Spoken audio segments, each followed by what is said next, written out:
મેઘરાજાએ હજી નથી કર્યા ખમૈયા, આવતીકાલથી ફરી કરશે પધરામણી. હવામાન વિભાગે કરી છે આગાહી. હવામાન વિભાગના અનુસાર આજે તો વરસશે છૂટોછવાયો વરસાદ, પરંતુ બંગાળની ખાડીમાં ડિપ્રેશન બનવાની શક્યતા હોવાથી 1 સપ્ટેમ્બરથી 6 સપ્ટેમ્બર સુધી વરસશે વરસાદ. ગુજરાતમાં અત્યાર સુધી સિઝનનો 111% વરસાદ વરસી ચૂક્યો છે, તો ગુજરાત પરથી અસના ચક્રવાતનો ખતરો સંપૂર્ણ ટળી ગયો છે. હવામાન વિભાગના મતે ચક્રવાત કચ્છના નલિયાથી 360 કિલોમીટર દૂર છે અને ગુજરાત પર તેની કોઈ જ અસર નહીં થાય. તો હવામાન નિષ્ણાંત અંબાલાલ પટેલનું કહેવું છે કે સપ્ટેમ્બર મહિનામાં વરસશે મુશળધાર વરસાદ. સપ્ટેમ્બરના બીજા અઠવાડિયામાં તો પૂર આવી શકે છે. સપ્ટેમ્બર મહિનાના અંતમાં પણ ગાજવીજ સાથે ભારે વરસાદ વરસશે.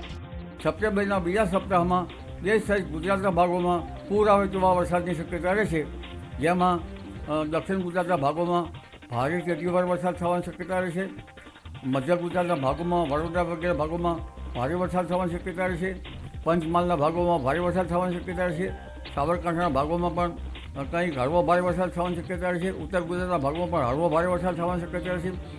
આ વરસાદ જે છે એ કોઈ ભાગમાં 4 ઇંચ અને ક્યાંક 6 ઇંચ જેવો થવાની શક્યતા રહેશે.